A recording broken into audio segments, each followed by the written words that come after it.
Alright, I wanted to do a short segment on my long range setup that I've been messing around with a little bit. This is a Remington 700P.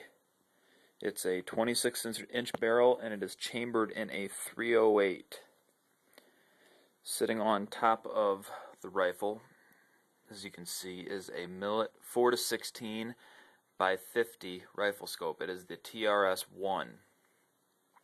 Now the cool thing about the Millet is this little adjustment knob here on the end controls a lighted reticle, so you can kind of shoot in a low light scenario. I've got the Millet sitting on Burris Extreme Tactical rings on a Picatinny rail, and these are the low scope rings, the low 30mm rings. So as you can see, the scope is about as low as you can get it to the rifle itself.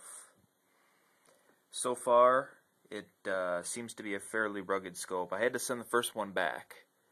I had some problems with the first scope.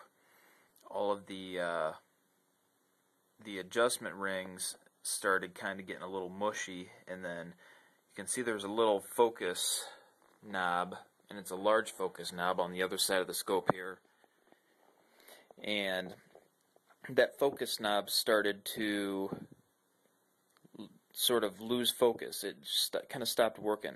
Not really sure what the problem was, but I sent it back to where I purchased it from, and they went and rectified the matter pretty quick.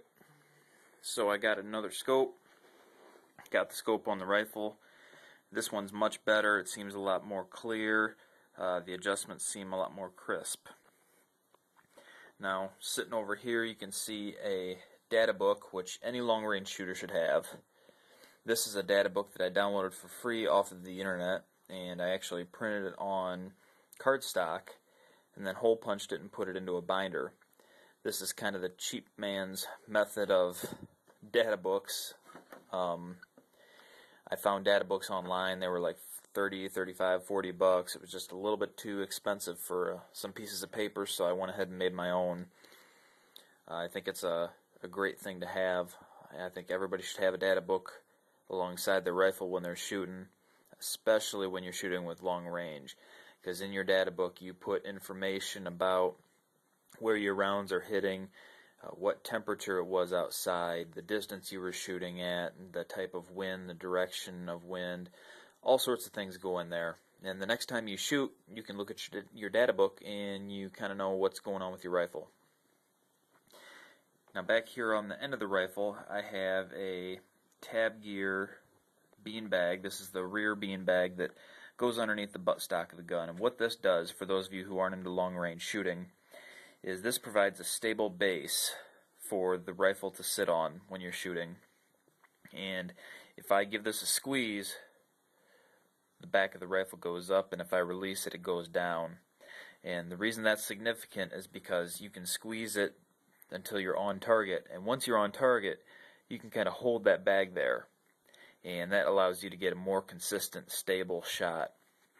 The bag is great. It was only 20 bucks. It's got straps on the side so that you can reach your hand in and you can hold the bag any different number of ways. There's a strap going this way too, but you can lay the rifle on it like this, or you can use any number of the different sides that are available by just simply turning it on its side and sitting it down and then putting the rifle on it, and this gives you just different elevations, just like that. This also works great because you can take this little strap here and you can run that little strap right through the legs of your bipod when the bipod's closed. I've got just a simple Harris 6 to 9 inch bipod on the front. It's non-swivel. I didn't want to spend the extra money to get the swivel at the time, but I might have to go back and get a swivel later and put this on something else. Anyways, this is just, like I said, a quick overview, and what I want to do is I want to go through each individual component and do a little review on each individual component, similar to what I did with my AR-15. So stay tuned.